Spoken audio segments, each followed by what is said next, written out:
Muito bem, meus amigos. Nós estamos então na Revista Espírita, mês de dezembro de 1859.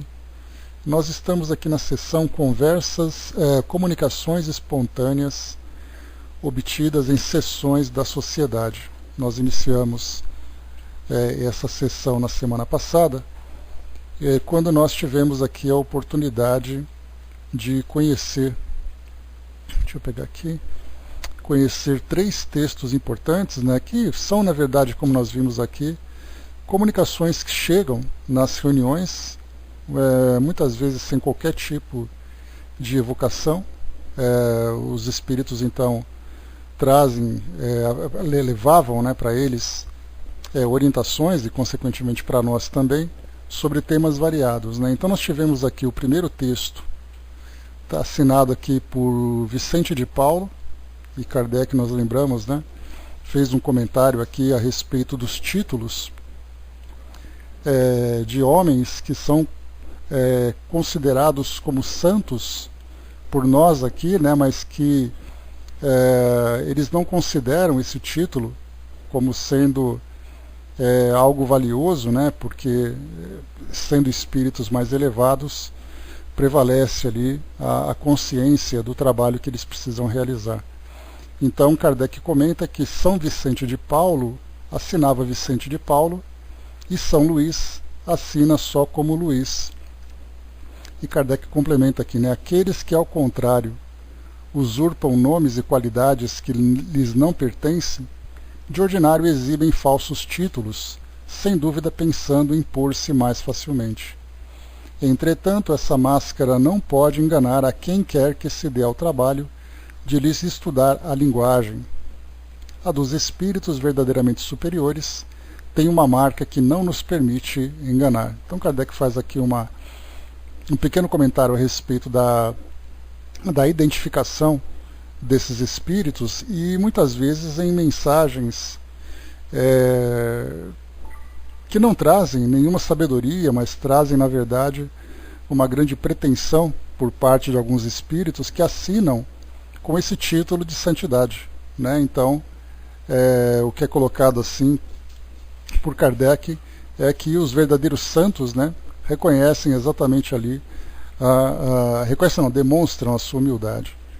Nós tivemos aqui também a respeito, um outro tema aqui a respeito da união, faz a força, sede fortes, e sede unidos e sereis fortes.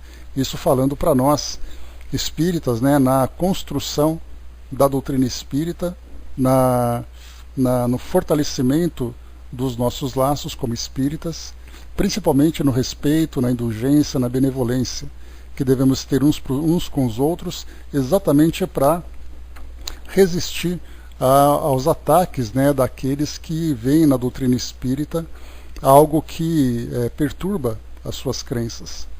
E assina também aqui Vicente de Paulo. E depois nós vimos aqui aquele artigo bem interessante que fala sobre as guerras, guerras intestinas, guerras de povos contra povos, e falava que nós não vimos mais do que conquistas, escravidão e tudo mais. Nós não vimos conquistas, nem escravidão, nem sangue, nem morte e nem ruínas. E aqui depois assina ao final Júlio César, e aí exatamente como ele coloca, tendes o exemplo do César moderno e o meu. Por várias existências miseráveis e escuras, tive de expiar minhas faltas, tendo vivido pela última vez na Terra sob o nome de Luís IX. Então a gente lembra que Luís IX era exatamente ali o rei santo, e acabou recebendo esse título exatamente pela nobreza com que ele regeu a França no período em que ele era rei. E aí depois ele foi então canonizado pela igreja, recebendo o título de São Luís. E ele então revela para nós aqui a sua personalidade no passado como Júlio César, um dos imperadores romanos. Então, tanto o César, que era exatamente esse título de divindade. Bom dia, Simone. Nós vamos entrar agora aqui, então, outras questões, outras comunicações espontâneas. começando com a primeira, o menino e o riacho, uma parábola, né, que chegou no dia 11 de novembro de 1859, e o médium Sr. Didi, provavelmente que Didier, né, diz assim para nós: certo dia um menino chegou junto a um riacho tão veloz que tinha quase a impetuosidade de uma torrente. A água lançava-se de uma colina vizinha e engrossava à medida que avançava pela planície. O menino pôs-se a examinar a torrente, depois juntou toda a sorte de pedras que podia carregar em seus braços pequeninos. Resolveu construir um dique. Cega presunção. Malgrado todos os seus esforços e a sua cólera infantil, não o conseguiu. Refletindo então mais seriamente, se é que podemos empregar essa expressão a uma criança, subiu mais alto, abandonou a primeira tentativa e quis fazer seu dique perto da própria fonte do riacho. Infelizmente, seus esforços mostraram-se ainda impotentes. Desanimou e foi embora chorando. Estava-se ainda na bela estação, primavera aqui, né? E o riacho não era muito rápido, em comparação com a sua correnteza do inverno. Engrossou e o menino viu o seu progresso. A água lançava-se com estrondo furor, derrubando tudo em sua passagem. Ele próprio teria sido tragado pelas águas se tivesse ousado aproximar-se como da primeira vez. Ó homem fraco, criança, tu que queres levantar uma muralha, um obstáculo intransponível à marcha da verdade, não és mais forte que aquela criança. Tua vontade vacilante não é mais vigorosa que os seus pequenos braços. Ainda mesmo que a queiras atingir em sua fonte, ficai certo de que a verdade te arrastará inevitavelmente. Basílio, o nome do espírito que assina. Então ele traz para nós essa parábola, falando exatamente, né, sobre as verdades que chegam do plano espiritual, e a doutrina espírita traz no seu conteúdo, né, as revelações que mostram para nós essa realidade no mundo invisível e, na verdade, a realidade sobre a nossa própria natureza espiritual e as leis que regem a nossa trajetória evolutiva.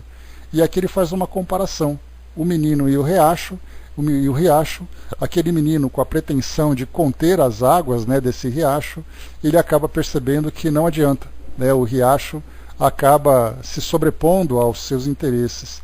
E ele faz esse paralelo exatamente para nós, seres humanos. Muitas vezes encontramos aqueles que querem impor um obstáculo à divulgação dessas verdades, e aí exatamente vem essa grande torrente e acaba também engolindo essa pretensão, esses obstáculos que são colocados. Então isso mostra para nós, Kardec já trouxe para nós várias reflexões sobre isso, falando sobre o grande caractere, né, ou a grande característica que a doutrina espírita tem, que é exatamente ela não ser ali uma doutrina centralizada. Pelo contrário, ela é difusa. Então, na verdade, os espíritos se manifestam onde querem, quando querem e como querem. E não adianta nós queremos, por exemplo, como acontecia no passado, Kardec sofria os ataques como se ele fosse o responsável, o único responsável por trazer a doutrina espírita aqui para o nosso mundo. E aí então foi sendo percebido que em diversas instituições espalhadas pelo mundo, ou melhor, em diversos grupos espalhados pelo mundo, e hoje nós encontramos instituições e grupos também espalhados pelo mundo, recebendo comunicações dos espíritos falando exatamente sobre a imortalidade da alma, a continuidade da vida no plano espiritual, as verdades, né, como vinha para Kardec, que regem a nossa existência, as leis, as causas, os efeitos, os mecanismos de comunicação. Então, estudando no seu aspecto filosófico, religioso, científico. Então, por mais que tentem colocar um obstáculo para impedir que a doutrina espírita se propague, não a doutrina espírita como uma instituição, né? Porque nós ainda temos essa ideia muito institucionalizada. Então nós acreditamos, por exemplo, que a manifestação dos espíritos ela está restrita a uma instituição. Então nós colocaríamos, né, que o Espiritismo é o único responsável por essas manifestações. E, na verdade, o trabalho de Kardec foi exatamente organizar todo esse material para que nós pudéssemos, então, desenvolver, através do aprendizado, das reflexões, das pesquisas, né, do melhor entendimento e até mesmo da sua propagação também. Mas não adianta, então, querer se opor, por exemplo, como nós vemos nos tempos de hoje, pequenas cidades onde você tem ali um pequeno centro espírita, uma instituição espírita, e de repente existem ali outras instituições que combatem aquela instituição, pregando ali, né, um ataque contra elas, como se isso fosse evitar que essas verdades chegassem até nós, né? Então, aqui no final dessa parábola, ele traz exatamente isso nesse último parágrafo. Ó homem fraco, criança, né, e faz o paralelo exatamente com aquela criança que, com seus bracinhos frágeis, pega ali algumas pedras tentando impedir que a água saia da fonte e siga ali o seu curso, né? Tu que queres levantar uma muralha, um obstáculo intransponível à marcha da verdade, não é mais forte que aquela criança. Tua vontade vacilante não é mais vigorosa que os seus pequenos braços. Ainda mesmo que a queiras atingir em sua fonte, ficai certo de que a verdade te arrastará inevitavelmente. Então nós vemos, né, esse progresso desse riacho que vai se encorpando conforme o tempo vai passando, até chegar o momento em que nós teremos ali, né, aquele grande rio conduzindo ali, né, aquela quantidade imensurável de água, né, mesmo saindo de uma pequena fonte. É bastante interessante quando nós fazemos essa comparação. Muitos documentários são feitos a respeito da Amazônia e também a respeito, em especial, do rio Amazonas, quando eles então procuram a fonte, né, a origem do rio. Então eles sobem o rio Amazonas, vai chegando até lá no alto nas cordilheiras, quando encontra então aquele pequeno fio de água que vai saindo do chão. E aí então, conforme, né, o percurso dessa água vai seguindo, vão se somando, né, outros fios até chegar no rio Amazonas, o maior rio do planeta em termos de volume de água. Então a verdade começa dessa forma. Se no início começou ali através do trabalho de Kardec, e depois outros fios de água começaram então a se juntar, porque os espíritos se manifestavam em vários locais, e essas manifestações começaram então a se juntar, formando esse corpo com a doutrina, hoje nós temos então ela solidificada e ampliando cada vez mais. Então mesmo que nós encontremos ainda o mundo como um todo desconhecendo essas verdades, pelo menos de um modo tão claro, não de um modo dogmático como nós ainda encontramos, né, com todas as religiões, com suas crenças, com seus dogmas, com suas práticas, se esquecendo exatamente da imortalidade do espírito e do processo, do mecanismo que é utilizado para que ele possa então, se desenvolver, né? O Nilo ele fica lá no Egito, né, Angelina? E o Rio Negro ele acaba sendo ali uma das ligações com o próprio Rio Amazonas também. Então a gente vai percebendo que ele vai se encorpando, né, com o passar do tempo, e nós estamos aí fazendo parte também. E aí então vem aquela expectativa de que mais para frente, lá num futuro não muito distante, nós veremos a doutrina não destruindo religiões, mas reformando, porque esse não é o propósito. Lembrando, né, que a doutrina espírita não vai substituir as religiões, mas ela vai fazer com que as religiões percebam essa realidade de um modo mais claro. Não, mas cada pessoa, cada instituição, cada religião tem o seu tempo, e até mesmo a doutrina espírita vem também amadurecendo com o passar do tempo. Ainda temos muito ainda que aprender, não apenas aprender de coisas novas, mas de compreender aquilo que já foi trazido também. Porque com o nosso olhar ainda limitado, nós fazemos as nossas próprias interpretações a respeito daquilo que os espíritos trouxeram. Então muita coisa tem ainda que ser trabalhada e ser assimilada por todos nós. O Soldado colocou lá em cima, né, que o espiritismo é descentralizado, diferente do catolicismo, como outras religiões também, né? Então temos ali uma escala hierárquica que vai então controlando cada instituição, controlando no sentido de organizá-la, né? E o espiritismo por si só, ele traz ali as suas bases no conhecimento que é disperso por todos, né? para todas as pessoas. Então a tendência é essa, né? Não aqui talvez, né, soldado, quando a gente fala em convergirá para o amor, a gente vê que talvez não seja aqui, porque o mundo de provas e expiações ainda é um mundo bastante materializado, né? Então passando para o mundo de regeneração, a gente vai ter uma compreensão melhor, mas essa compreensão melhor não vai limitar a nossa... não vai quebrar essa limitação que nós temos, né, de ver o mundo ver essa realidade ainda a partir da nossa perspectiva. Mas para a gente entender exatamente esse amor universal, há a necessidade de nós ascendermos muito ainda nessa escala evolutiva. Bom dia, André, bom dia, Elcio, bom dia, Gilda. A Angelina lembrou, né, será a religião das religiões, né? Será assim a base filosófica de muitas delas, né, misturadas com aquilo que elas já trazem, né? Então sempre lembrando que, como os espíritos responderam a Kardec, quando ele pergunta, né, se um dia as fronteiras dos países no mundo vai deixar de existir, os espíritos disseram que não. Porque existe ali, né, uma questão cultural, geográfica, que tem que ser respeitada. Não dá para a gente tirar essa diversidade do nosso mundo, sendo que o nosso mundo é por si só um mundo diverso. Então, assim como também na cultura, no idioma, nas práticas cotidianas, nós veremos também nas religiões se manifestando de acordo com cada cultura, porque as bases, né, de cada religião são bases culturais. Como não é possível anular a cultura de cada povo, também não é possível anular as crenças, o modo como cada uma se manifesta. Então é interessante a gente ver, por exemplo, quando nós vemos descrições de atividades ecumênicas no plano espiritual, nós vemos os espíritos se manifestando de acordo com as características que eles tinham quando encarnados.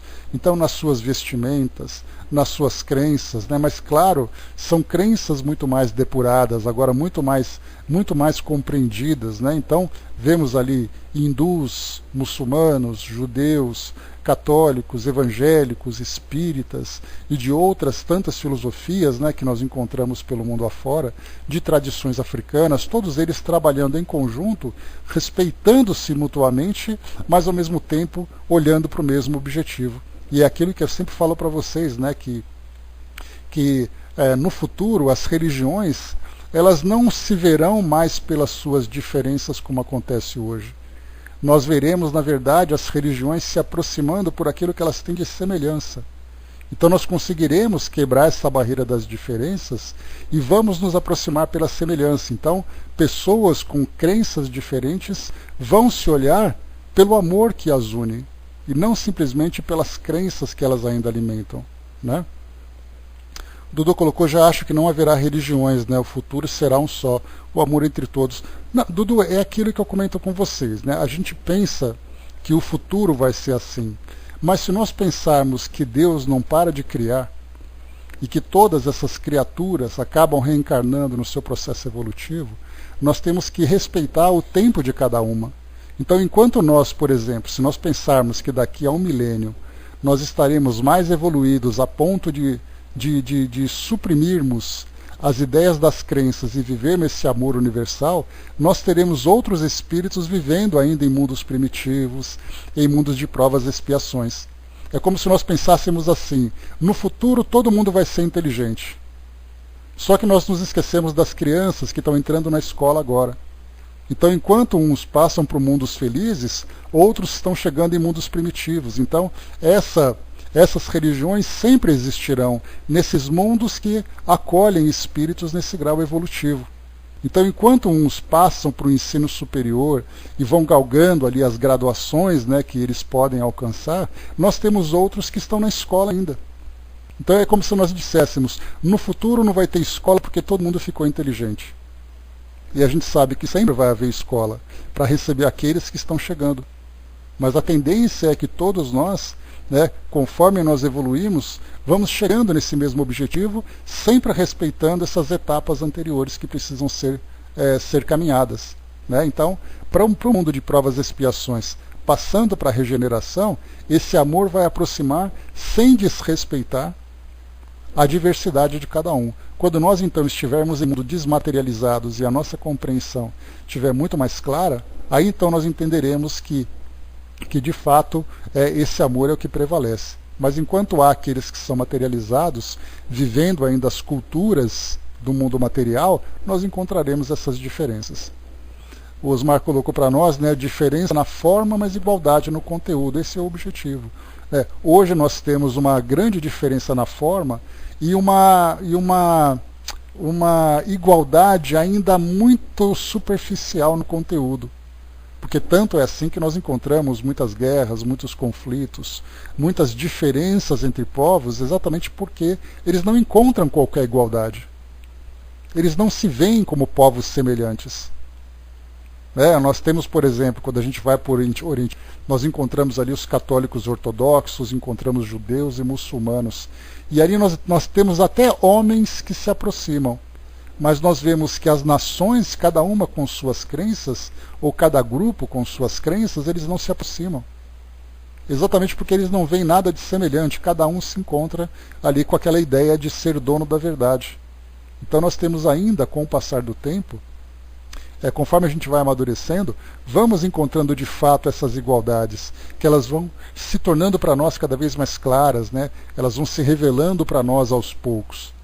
Então, a gente vai conseguir chegar nesse ponto, né, gradualmente. A Sonja colocou para nós, ainda hoje podemos observar preconceitos em relação a outras doutrinas também.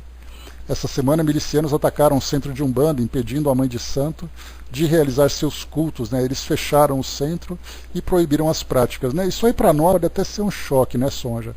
Mas se nós olharmos pelo mundo afora, onde as pessoas de fato se matam por questões religiosas, aí sim a gente vai ver que os preconceitos são muito mais enraizados do que nós imaginamos.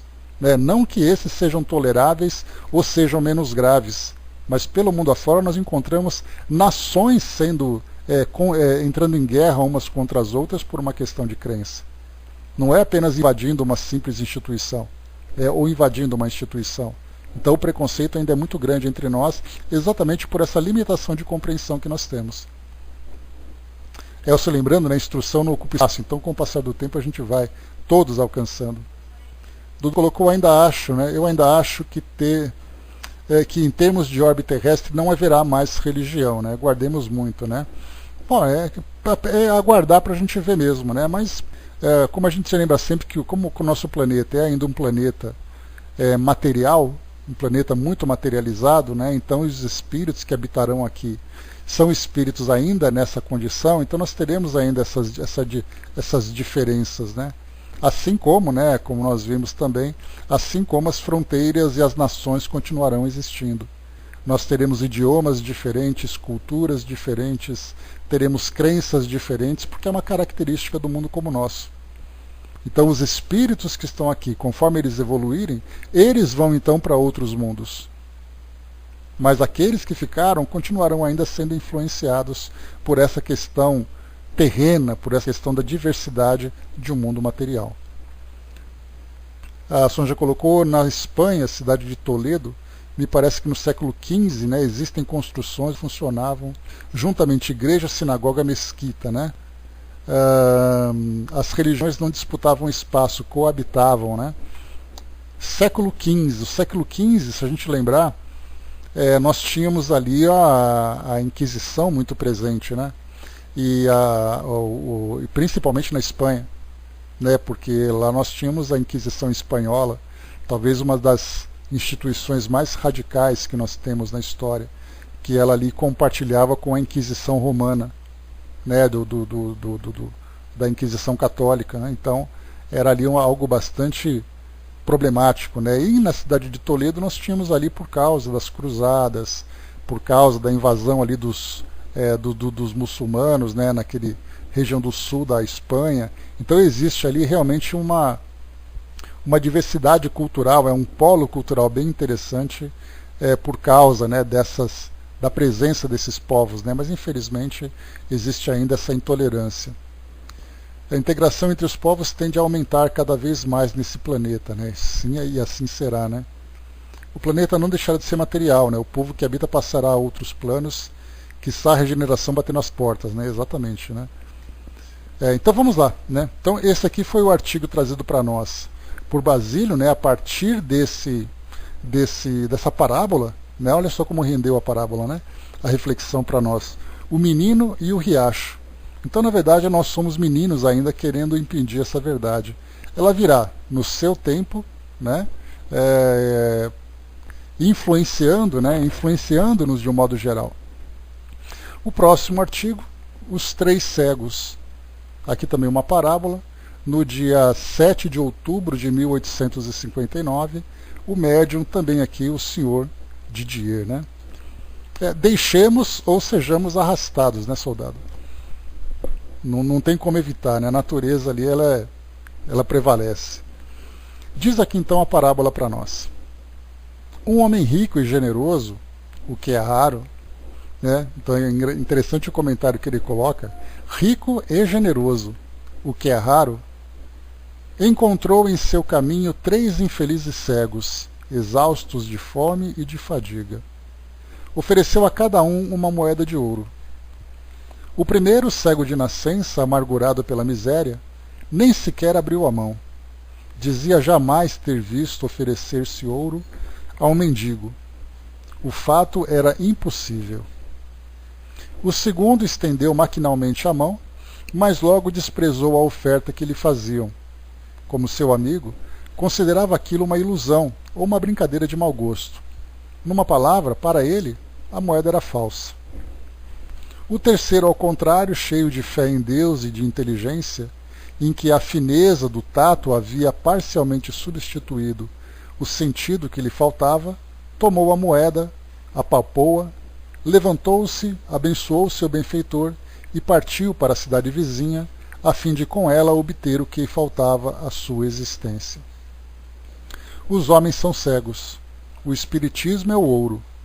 Julgai a árvore pelos seus frutos. Aqui quem assina o espírito, Lucas, xará do seu mentor, Dudu. Bom dia, professor. Então aqui a gente vê, né, esses 3 cegos, é o que nós encontramos também fazendo ali um paralelo. Bom dia, dona Miriam. Fazendo um paralelo com aquela parábola dos talentos, né? Onde nós tivemos ali 1 talento, 2 talentos, 3 talentos, né, e tantos talentos que foram dados, que na verdade eram moedas que eram oferecidas por aquele senhor, e quando ele voltou então ele queria saber como foram os investimentos, né, feitos pelos seus criados. E aqui nós temos então nessa parábola trazida por esse espírito falando para nós sobre os cegos.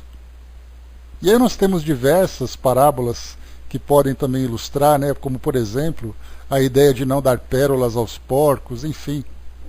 Temos ali tantas e tantas outras que ilustram esse pensamento. Então, muitas vezes nós temos contato com, por exemplo, a doutrina espírita, já que essa parábola ela é voltada para nós espíritas, né? Como ele coloca para nós aqui, que o espiritismo é o ouro. E esse ouro ele cai na mão de cada um. Para uns, são aqueles cegos, não acreditam que isso possa se ter qualquer fundamento. Então, na verdade, eles vão ali, já desprezam de cara, porque ou tem outras crenças, ou porque não acreditam em qualquer crença, ou acham, né, que esse é um ouro falso, como um ouro qualquer que aparece também aí, ouro falso que aparece por aí, então você acaba desprezando, não dá qualquer valor. Apesar, né, do tanto conteúdo de grande valor, né, e extremamente qualificado que é colocado à nossa disposição. Então nós temos ali não apenas obras psicografadas, mas nós temos palestras, temos as próprias instituições. Você passa, por exemplo, na frente... Bom dia, Flávio.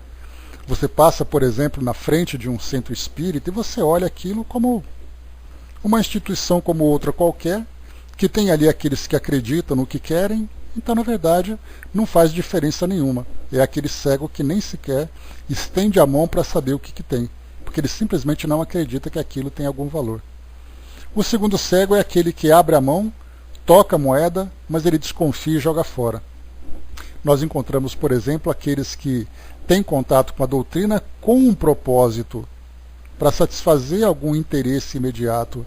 E muitas vezes, quando esse interesse acaba não sendo atendido, ele simplesmente despreza, por exemplo, uma situação como essa.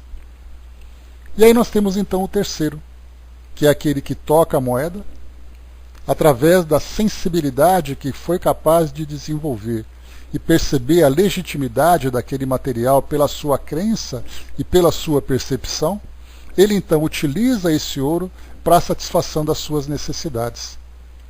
Então a doutrina espírita, ela não é aquela religião que escolhe, mas é aquela religião que fica à disposição para ser percebida e ser utilizada, pois é, Dudu, né? Para ser percebida e ser ali abraçada por aqueles que percebem nela algo valioso.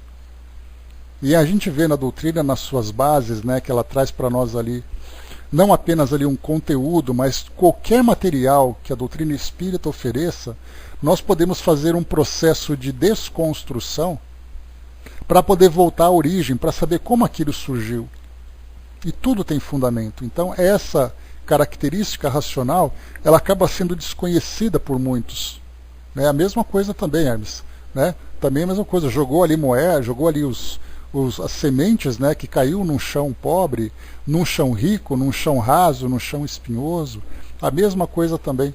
E ali nós podemos fazer aquele paralelo, né, tanto com as nossas mentes, como também com os nossos corações.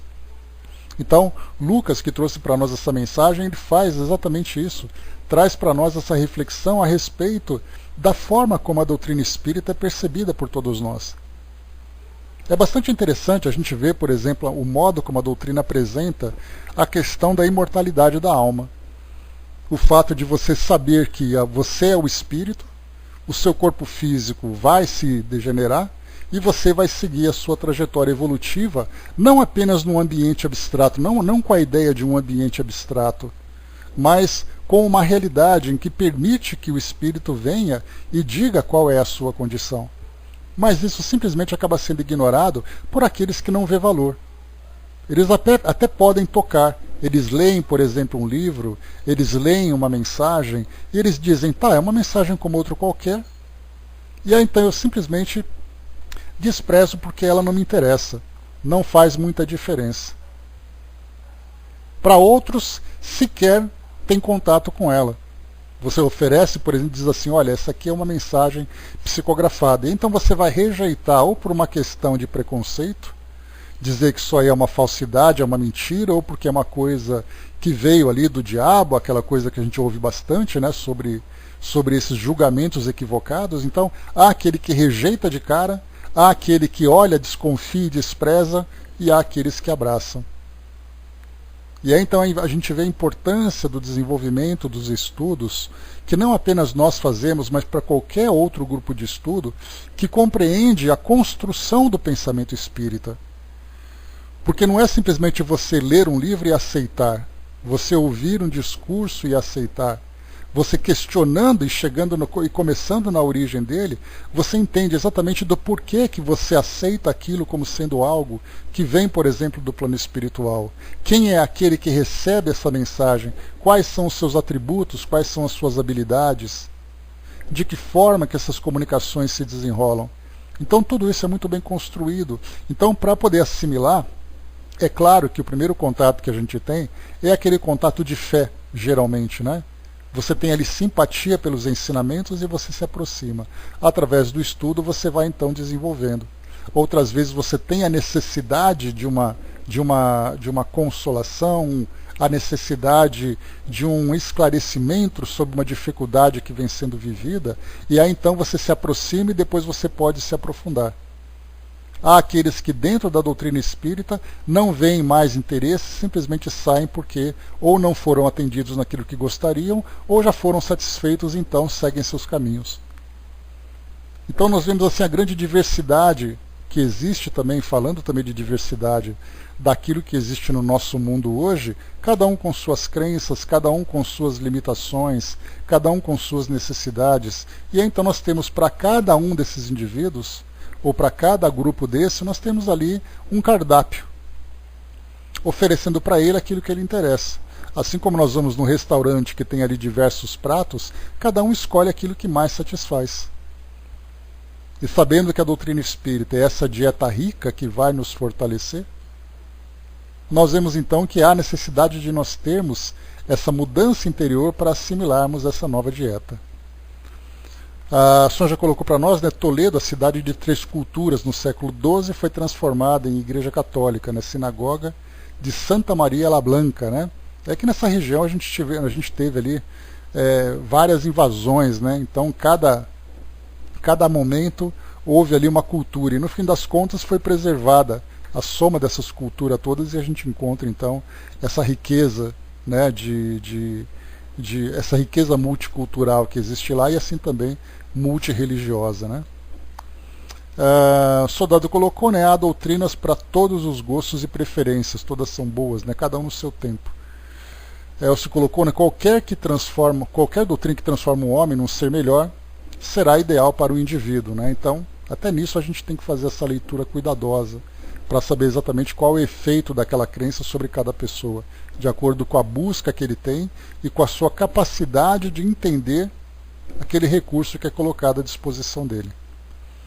A Andrea colocou, né, posso estar errada, né, mas sinto que muitos entram na doutrina e não conseguem acompanhar por conta da dificuldade de ler e entender os textos. Né? Nossa base escolar é muito fraca. Né? Essa teoria, né, André, a gente já discutiu aqui na nossa sala há um tempo, há bastante tempo, na verdade, falando da estratégia dos próprios espíritos para fazer com que a doutrina espírita fosse difundida aqui no nosso país.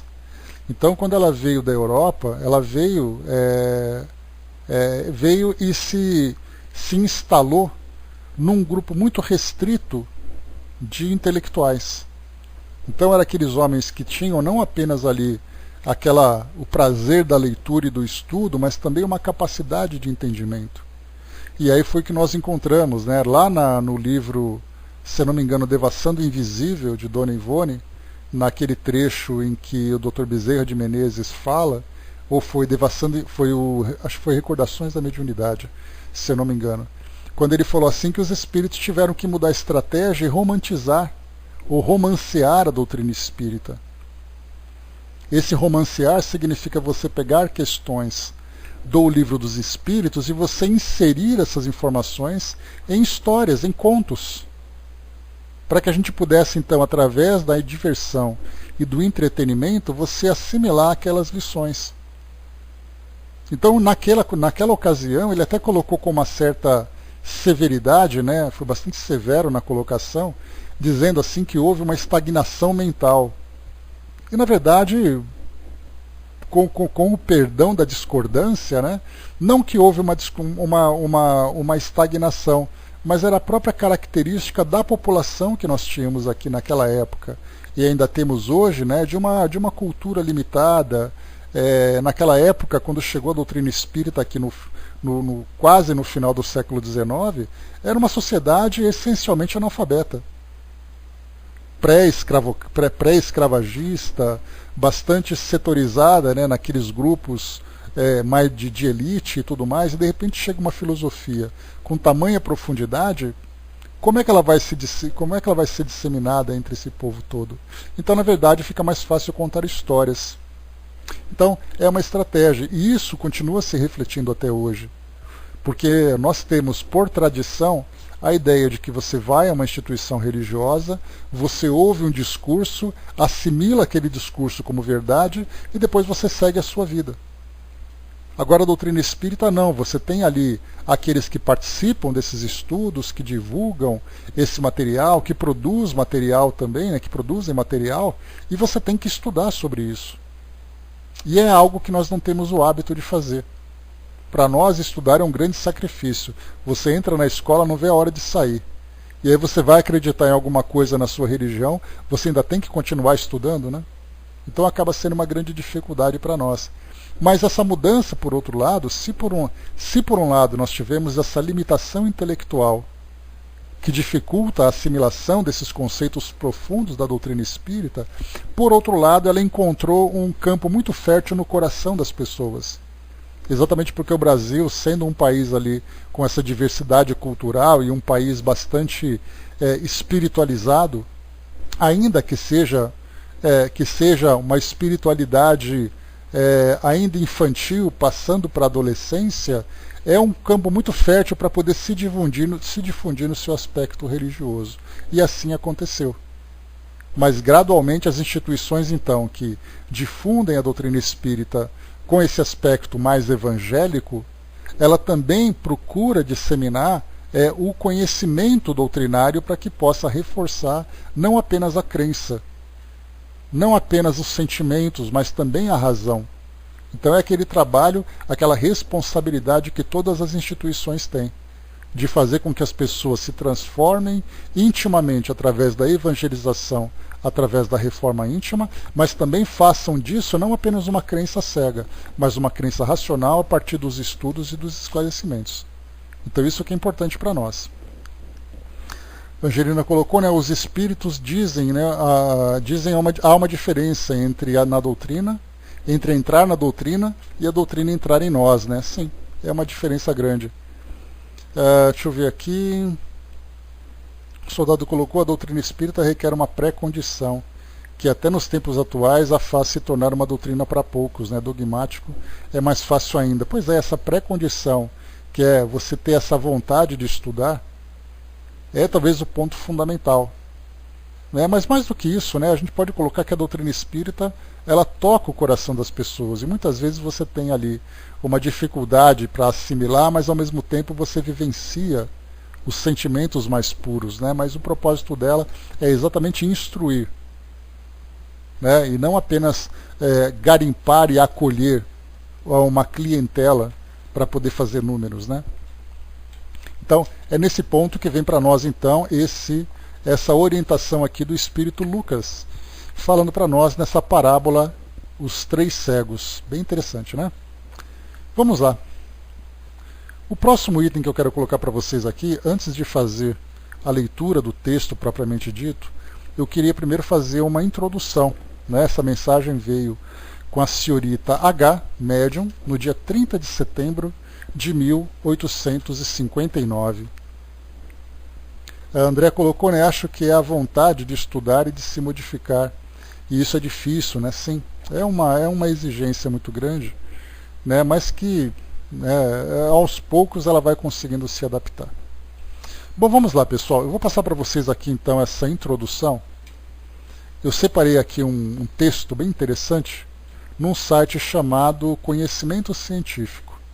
Eu quero ler para vocês aqui o artigo Como foi a noite de São Bartolomeu que massacrou milhares em Paris.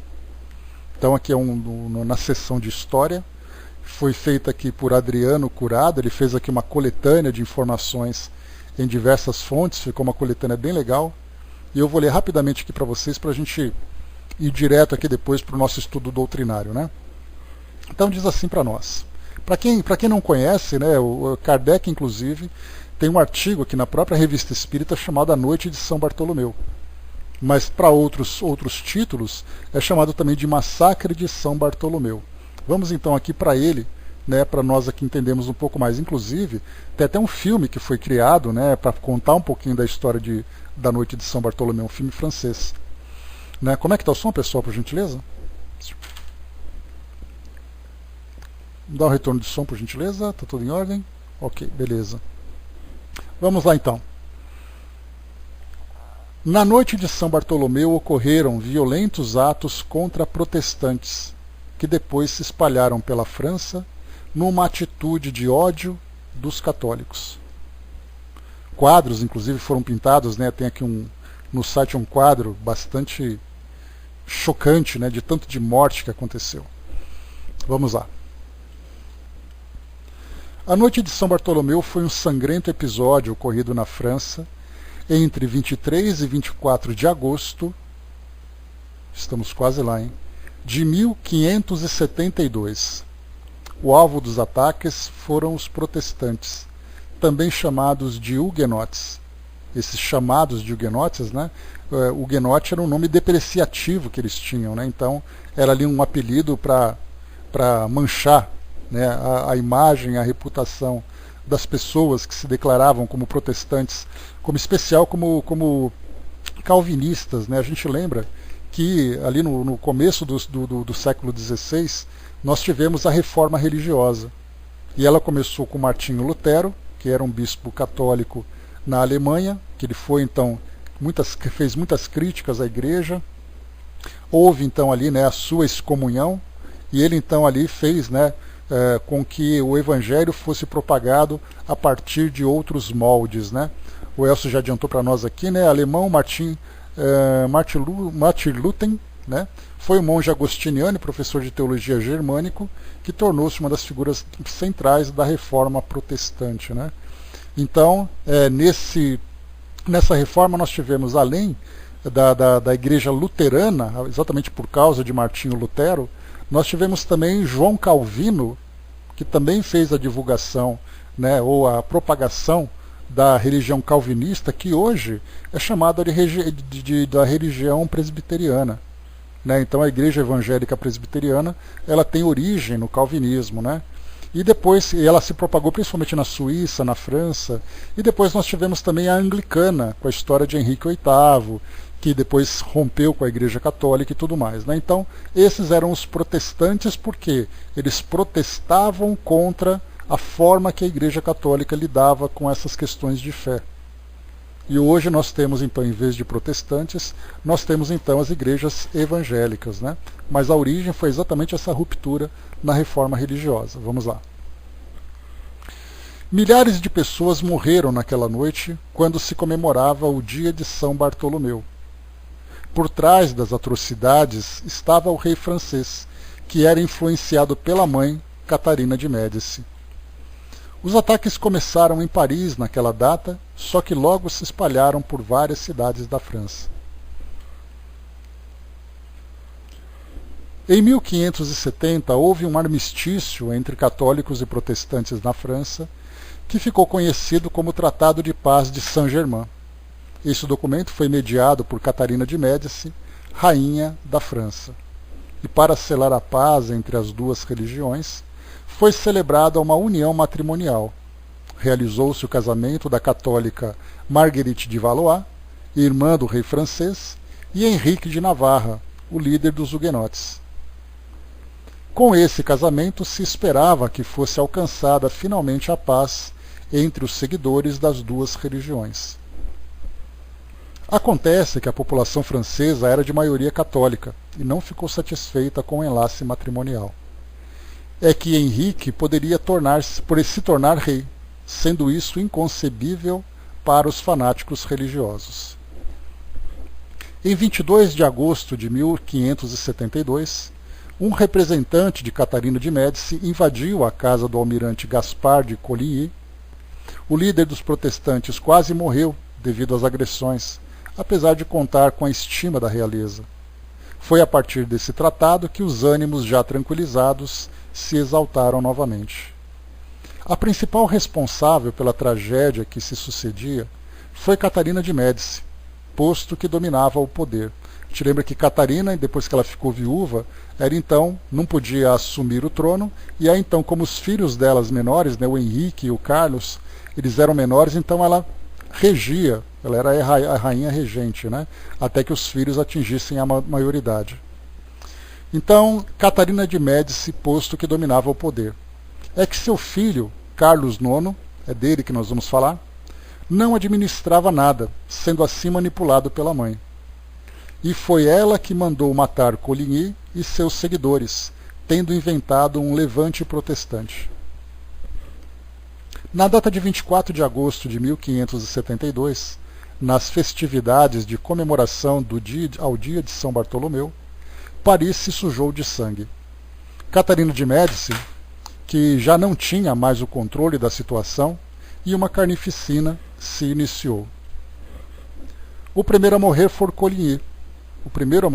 Coligny, não sem antes ser torturado e, por fim, sua cabeça foi decepada. Dizem que essa cabeça foi enviada de presente ao Papa Gregório XIII. E a onda de violência se espalhou por todos os cantos, posto que pessoas eram retiradas à força de casa e famílias inteiras assassinadas. Nem mulheres, crianças e idosos foram poupados. A ordem era matar todos aqueles que não fossem católicos, mas também houve estupros e saques em toda a cidade. Isso se propagou por várias semanas, sendo que até outubro houve massacre em várias cidades francesas, né? Bordeaux, Toulouse, Rouen, Lyon, Bourges, Orléans, foram alguns locais onde a matança também aconteceu com grande intensidade. Havia tantos cadáveres nos rios que ficou proibido comer peixes. O príncipe Henrique de Navarra, que havia se casado recentemente com a irmã do rei, escapou de ser morto. Ele se refugiou na alcova real e ali protegeu sua vida contra os intolerantes. Foi forçado a se converter ao catolicismo, porém mesmo assim ficou preso por 4 anos no Louvre. Henrique voltou então para a Espanha, só que em 1594 se tornou rei francês como Henrique IV de França, o Bom. Henrique o Bom. Eles usavam, né, esses adjetivos, né, para classificar os reis. Ele trabalhou pela união entre os franceses, não permitindo que episódios de ódio se repetissem. Henrique IV praticou muitos atos notáveis e era querido pelos franceses, até ser assassinado em Paris no dia 14 de maio de 1610. O assassino desferiu-lhe 2 punhaladas e nunca se soube ao certo por qual motivo. Então Carlos, a mãe dele, então, quando ela assumiu o trono como regente, ele tinha 10 anos de idade. E ele regeu até os 24 anos de idade, quando então ele morreu, supostamente ali por uma tuberculose. Então vamos lá, eu queria falar para vocês de Carlos IX, que é exatamente essa psicografia que nós temos aqui. Então vamos lá, contextualizado, né, as circunstâncias que esse personagem viveu. O irmão dele, que era o Henrique, desencarnou com 16 anos, e ele então desencarnou com 24 anos. Né, e ele então, manipulado pela mãe, acabou concordando com esse grande massacre que aconteceu naquela época. Diz assim para nós: pedi a Deus que me deixasse vir por um instante entre vós, a fim de vos aconselhar a jamais tomar parte em querelas religiosas. Não me refiro a guerras religiosas, porquanto hoje o século está muito avançado para isso. Mas no tempo em que vivi era uma desgraça geral, e não pude evitá-la. A fatalidade arrastou-me e empurrei os outros, logo eu que deveria tê-los retido. Assim tive minha punição, inicialmente na terra, e há 3 séculos expio cruelmente o meu crime. Sede mansos e pacientes com aqueles a quem ensinais. Se a princípio não vos derem ouvidos, hão de o fazer mais tarde, quando virem a vossa abnegação e o vosso devotamento. Meus amigos, meus irmãos, nunca seria demais vos recomendar o meu exemplo, pois nada existe de mais pavoroso do que a matança em nome de um Deus clemente, de uma religião santa, que não prega senão a misericórdia, a bondade e a caridade. Em vez disso, matamos e massacramos para, como se diz, forçar as criaturas que queremos converter a um Deus bondoso. Em lugar de acreditar em vossa palavra, os que sobrevivem se apressam em vos deixar, e de vós se afastam como se fosseis bestas ferozes. Sejais, pois, bons, e eu vou-lo repito, e, sobretudo, tolerantes para com aqueles que não creem como vós. Assinatura aqui, então, de Carlos IX. Então, esse jovem rei que acabou participando, né, a partir dessa influência tão negativa, participando desse triste episódio da história da humanidade, né, principalmente no que diz respeito às diferenças religiosas, né. Claro, Kardec, como muito sábio que era e muito perspicaz, ele acabou então solicitando que esse espírito desse então aqui uma pequena entrevista. Então, assim que a mensagem chegou, ele já colocou então, né, poderíeis ter a complacência de responder a algumas perguntas que desejaríamos dirigir-vos? Falo-ei de bom grado. Aqui é interessante a gente também contextualizar que para nós o Carlos IX ele era apenas uma personagem da história que participou de um evento que se perde no tempo para nós, né, porque isso já se vão quase 5 séculos, mas na França, para Kardec no século XIX, era algo muito próximo.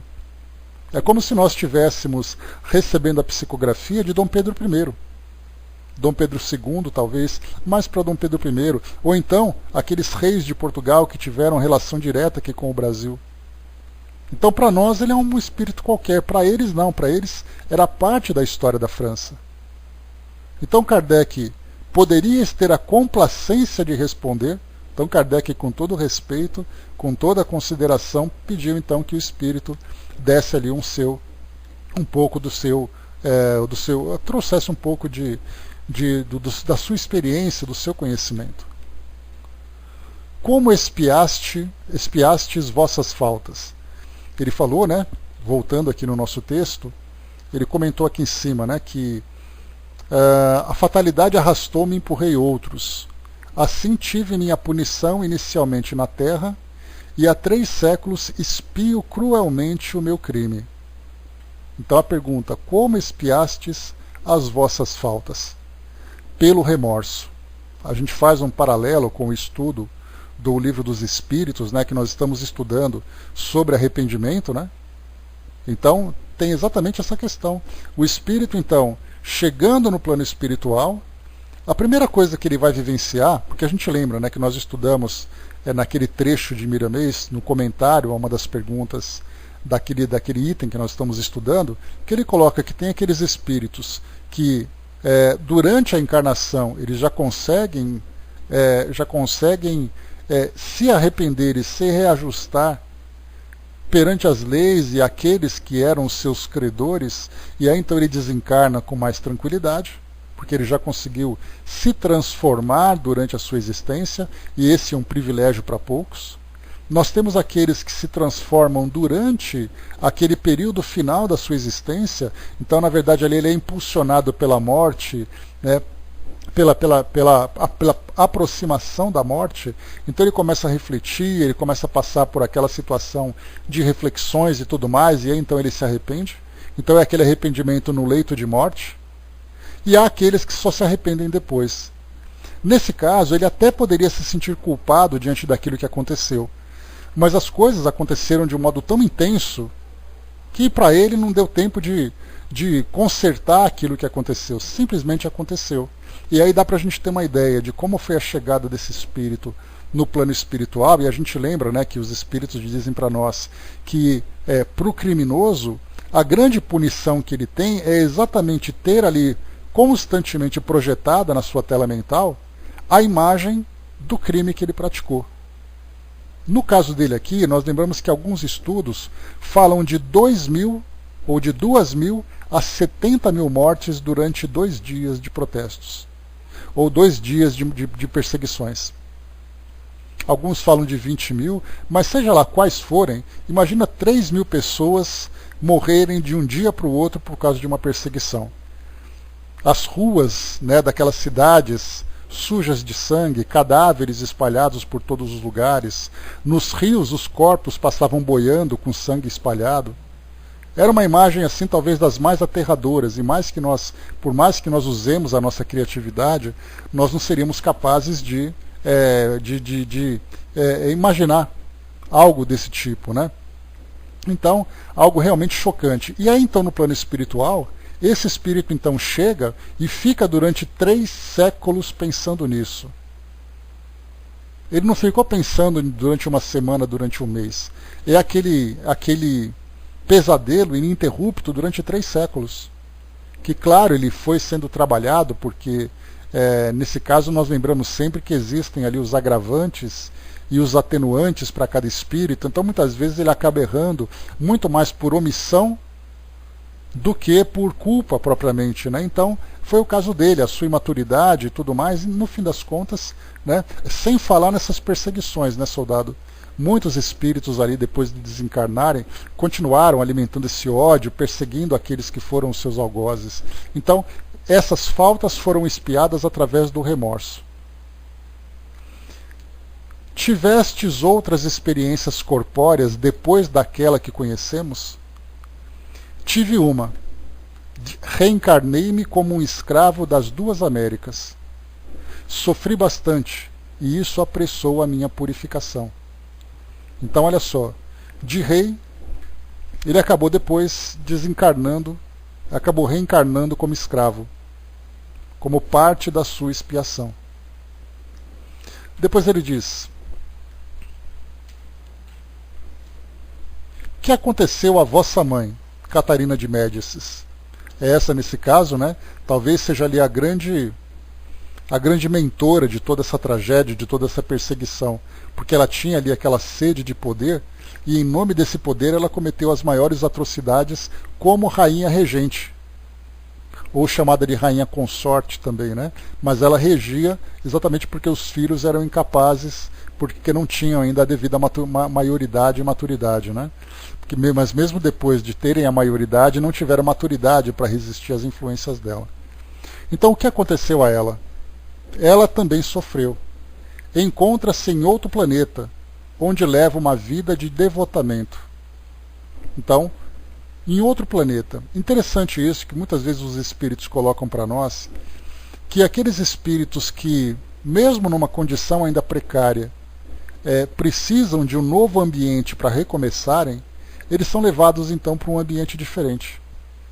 Então nós não sabemos quem, não sabemos quando, não sabemos onde, mas sabemos o porquê. O motivo vai ser exatamente isso, oferecer para ele uma oportunidade de recomeço. E aí nós podemos imaginar, né, os grandes criminosos da humanidade, pelos atos que praticaram, ao desencarnarem, acabam sendo levados para um outro ambiente, onde lá eles são então devidamente tratados e reabilitados, e é então passando por um processo de transformação. Nesse caso, Catarina de Médici, vivendo num outro mundo, leva uma vida de devotamento, ou seja, a dedicação do bem do próximo, uma forma de se regenerar. Vai com Deus, Elson. Um grande abraço, bom fim de semana. Poderíeis escrever a história do vosso reino, como fizeram Luís XI e outros? Também poderia. Quereis fazê-lo através do médium que vos serve de intérprete nesse momento? Sim, este médium pode servir-me, mas não começarei essa noite. Não vim para isso. Também não vos pedimos para começar hoje. Rogamos que o façais nos momentos de folga, vossos e do médium. Será um trabalho de grande fôlego, que exigirá um certo lapso de tempo. Podemos contar com a vossa promessa? Eu o farei. Até logo. Então, aqui encerra a comunicação dele, né, uma comunicação rápida, porque na verdade ele foi ali apenas para trazer o depoimento dele, aquele depoimento espontâneo, né? E nesse depoimento espontâneo, Kardec aproveitou e lançou ali algumas questões para que trouxesse instruções sobre as condições morais e espirituais desse espírito, né? Então não foi ali o propósito, mas poderia certamente ali, com tantas e tantas questões que Kardec perguntaria sobre aquilo que ele viveu no mundo físico e também que ele viveu no mundo espiritual, contar um pouco da sua história. E aí então é uma daquelas características que nós comentamos ao estudarmos o livro dos médiuns, lá no capítulo 14, se eu não me engano, que fala sobre psicografias, ou médiuns psicógrafos, né? Que tem ali uma das habilidades de alguns médiuns, é exatamente a mediunidade histórica, a psicografia histórica. E sendo uma psicografia histórica, ele poderia contar ali os fatos, né, de situações que aconteceram no passado. E aí então nós tivemos, né, como aconteceu, por exemplo, lá no Contestado, que nós já comentamos sobre isso, sobre regências, sobre experiências de diversas situações da nossa história. Então, nesse caso, nós encontraríamos esse espírito, por exemplo, dizendo um pouco sobre a sua própria história. E, no caso, foi o que aconteceu, né? Kardec pediu para que ele publicasse, contasse um pouco ali da sua trajetória como rei. E aí, então, não cheguei a pesquisar se houve continuidade ou não, né? Se vocês encontrarem alguma coisa, coloquem para nós aí, para saber se ele publicou esse livro, né? Então nós temos Joana d'Arc, temos Luís XI, e no caso ele também foi solicitado. Vamos lá, deixa eu ver aqui em cima. Dudu colocou lá no alto, né, o remorso para o espírito é terrível, né? A gente imagina esse remorso pequeno diante das questões que a gente acabou vivenciando, né? Mas imagina um remorso para um espírito que é responsável por uma catástrofe como aquela. Colocou lá em cima também, as sombras do passado devoram as suas existências anteriores, mostrando tudo no passado. Os pensamentos são coisas muito fortes para esse espírito, né? De fato, né? Então, a gente viu, né, no caso do assassino de Caustaleu-Dari, ou a história de um danado, que Kardec publicou aqui na Revista Espírita, e também lá no livro O Céu e o Inferno, aquele espírito que somente, entre aspas, cometeu o assassinato do seu irmão e da sua própria esposa, acreditando que os dois estavam tendo ali um caso de infidelidade. E ele ficou durante quase 300 anos revivendo aquele assassinato, vendo a faca em suas mãos, vendo ali o sangue espalhado nas suas mãos, na sua roupa, porque ele cometeu 2 assassinatos. Imagina um indivíduo responsável por uma tragédia dessa, envolvendo mil e tantas mortes. Ou tantas mil mortes, né? Então a gente vê ali o que é o remorso para esse espírito, os gritos das vítimas, a imagem das pessoas, o cenário que ficou. Deve ter sido uma coisa extremamente perturbadora para ele, né? Deixa eu ver mais aqui embaixo. O Hermes colocou, né, freneticamente ele culpou alternadamente a si mesmo, né? Sem, né, o trechinho lá do Wikipedia, né, Hermes? Ele colocou ali alguma dessas... os relatos da época, né, colocavam então ali aquelas suas lamentações. A Sonja colocou para nós, né, precisamos estar muito atentos a essa lição. Ainda hoje vários de nós acham que bandido bom é bandido morto, né? Não podemos esquecer que não se mata em nome de Deus, né? Deus ama igualmente a todos os seus filhos. Então a gente entra naquele círculo, né, incompreensível para nós, quando fala sobre aqueles que matam e aqueles que morrem, né? Qual é exatamente ali as necessidades de cada espírito. Então, para nós fica apenas ali a título de relato, né, mas certamente é algo bastante dramático. Eu lembro que a Andréa colocou um pouco mais acima, né, Andréa, o livro Nas Voragens do Pecado, né? Então a gente tem aqui o livro de Dona Ivone, que também conta um pouco dessa passagem, né? Então tem ali o relato a partir da experiência dela, né? Então a trilogia é Nas Voragens do Pecado, O Cavaleiro de Numiers e qual é o próximo que eu esqueci? Não me lembro. Mas enfim, né? Então tem ali a trilogia dela que conta também. É um livro histórico, né? O Drama de Bretanha, de Bretanha, né? Então tem esses 3 livros aí que contam. Mas é isso, meus amigos. Finalizando aqui então o nosso estudo de hoje,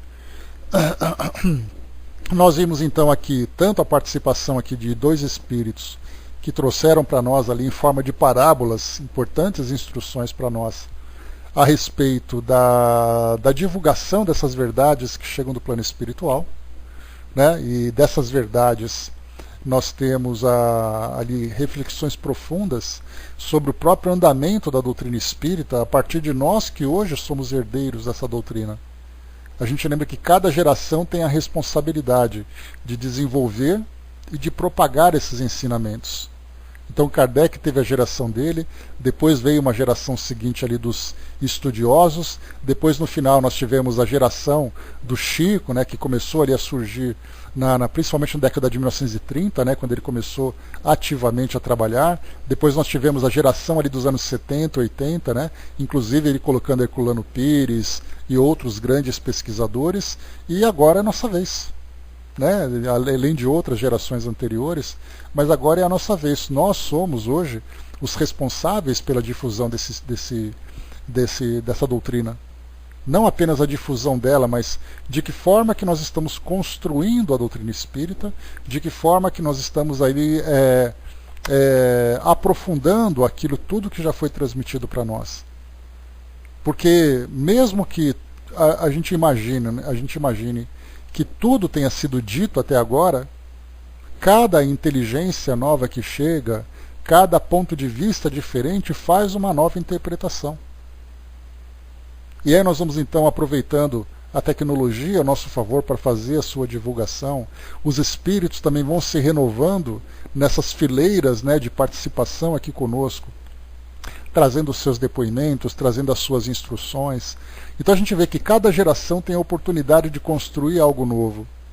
Então é aquela pirâmide, né, que quando Kardec chegou, construiu a base. E aí então cada geração vai construindo ali uma fileira até chegar lá no topo, né, quando ela estiver realmente bem assimilada e essa verdade estiver totalmente difundida.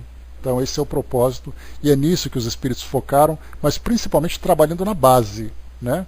Falando que, por exemplo, naquela mensagem de Vicente de Paulo, de São Vicente de Paulo, ele falava sobre a necessidade de união e de benevolência e tolerância entre os próprios espíritas para resistir a esses ataques, a essas investidas. Para depois então trabalharmos nas pesquisas, trabalharmos na fundamentação da doutrina, né? Dudu colocou para nós na mensagem aqui: muitos que passam e ajudam os médiuns às vezes nem sabem da sua contribuição como médiuns sustentadores.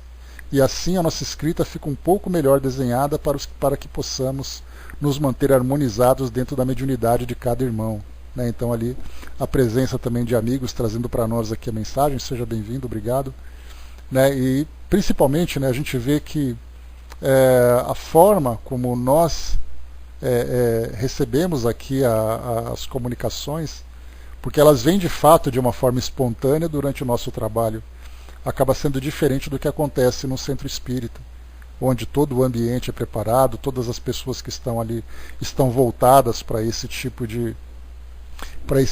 atividade, né? Então, para nós é importante, né, mantermos sempre o foco, mantermos sempre a atenção, porque embora não necessariamente conscientemente, né, nós estamos também dando sustentação para que os espíritos possam trazer para nós essa contribuição, né? Então, isso é o mais importante. Mas é isso, meus amigos. Finalizando por aqui o nosso encontro de hoje. Mais uma vez nós tivemos aqui oportunidade de compreender um pouco, né, sobre esses trechos nessa parte da história que nos é transmitida. O Dudu colocou também ali em cima, né, nossa irmã é bem presente e assimila muito o que podemos escrever, né? Então, e ajuda bastante, né? Então, isso aí. Então, os nossos médiuns de plantão, o nosso departamento de comunicações sempre ativo e sempre muito atento também, né? E os espíritos sempre presentes aqui entre nós. Obrigado pela participação. Finalizando aqui então, meus amigos, é isso. Estudamos um pouquinho mais. Nosso próximo encontro na semana que vem nós teremos aqui uma outra comunicação, comunicações estrangeiras lidas nas sociedades. Então vamos